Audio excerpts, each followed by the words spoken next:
Hello everyone and welcome back to Fallout 76. Just wanted to share with you the best way to earn caps and of course a couple hidden vendor locations in the Wasteland.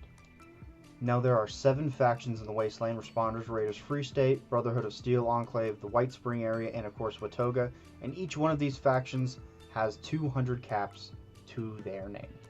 First is the Responders with Flatwoods, of course, Morgantown Station, Morgantown Airport, which I will show you in this video, Charleston Station, Charleston Fire Department, which I'll also show you, Grafton Station, Grafton itself, which I'll show you, Lewisburg Station, Camden Park, which I will show you, and the Welch Station. Next is the Raiders faction, which have Sunnytop Station, Pleasant Valley Station, Pleasant Valley Ski Resort, Sutton Station, and RNG Station. Next, of course, is White Spring with the White Spring Resort and the White Spring Station. Now, there are so many vendors here, I'm not going to name them, but we all know the mall on the bottom floor of the White Spring Resort. Now, each of these last 4 have only one vendor each, with the Free State having the one at Harper's Ferry, which I'll show you. The Brotherhood of Steel has one in the Watoga Shopping Plaza, which I will also show you. The Enclave, of course, has the Enclave Bunker, which you can gain access to once you have completed the Enclave quest line. The last one is a single vendor at the Watoga Station, which falls under none of the other ones. It's just simply a part of the Watoga area. Now, if you are lucky, you may come across the Wandering Merchant Grom. He also accounts for 200 more caps, but he's a little more rare, and I actually couldn't find him when I ran off looking for him. Now, each of these 7 factions shares the same 200 caps that you find in the vendor trade screen. So in total, 7 vendors, 200 caps, 1,400 caps total at the end of your full round of selling. And then, of course, if you're lucky enough to come across Grom, that's an extra 200, which would make it 1,600 total. But I'm not going to count that since he's a pretty rare run-in. But now, of course, I'm going to show you where some of those more hidden vendors are, maybe some vendors you have yet to come across. And we're going to start at the Morgantown Airport. Morgantown Airport is located right here on your map. It's going to be directly east of Vault 76. Now, once you fast travel to it, you will end up outside the airport. You just follow the road in, and you're going to want to go to the departures terminal of the airport. Now, the departures area of the airport is located on the left side, as you can see me entering the door right here.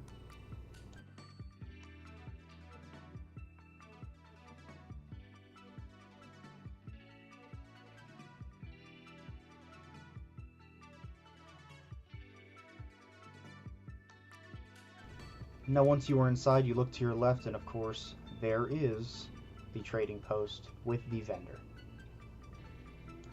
Now, as I said before, this is one of the Responders vendors, so he's going to share the faction's 200 caps. Next of the more hidden vendors is going to be the Charleston Fire Department. He's going to be on the 2nd floor, just above where all of the fire trucks are parked. And the fire department is just southwest of the Charleston Capitol building, which you see here on your map. After fast traveling, you simply head down this road to the fire department itself, and along this left corner of the building, there is a trade post sign. Lets you know that there is a Responders vendor in the building. And as I said before, all Responders vendors share the Responders factions caps, all 200. Vendors located on the 2nd floor, just above the fire trucks. Right here. The next Responder vendor is going to be in the heart of Grafton, directly on the location of Grafton. You can see him right there in the building. It says there's a trading post, big old sign, head right in. He's going to share the same 200 caps for the Responders.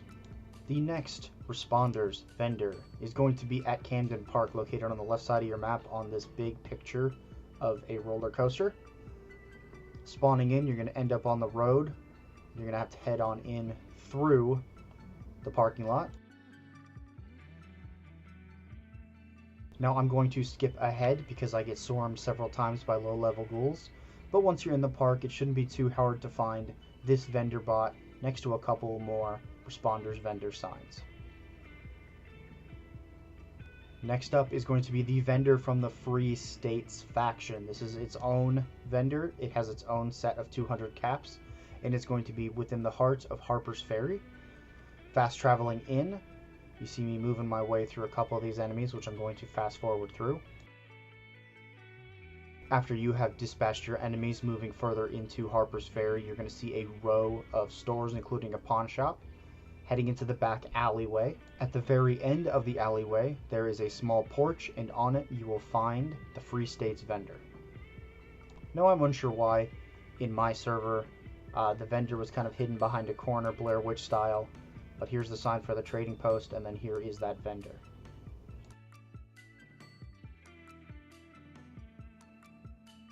It was kind of creepy when I came up on him. He was just chilling behind a corner. Couldn't really see him until I walked up on him. But once again, this vendor is located just to the northeast of the symbol for Harper's Ferry, right where the road junction is.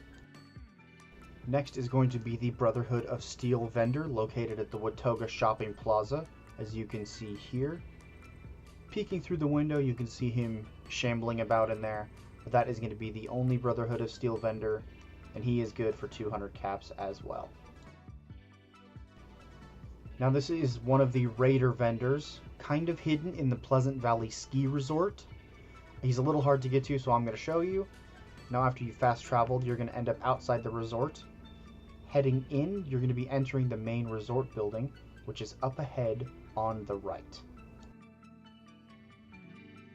Fast forwarding through this fight, you see me to continue upwards towards top of the world.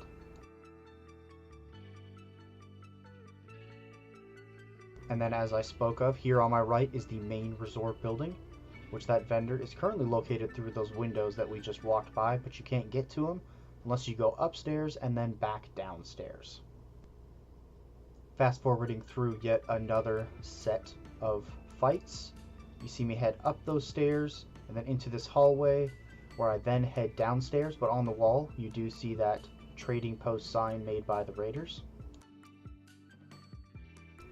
Heading downstairs, it should become pretty obvious where he's located, as he's just moving about in his own little shop.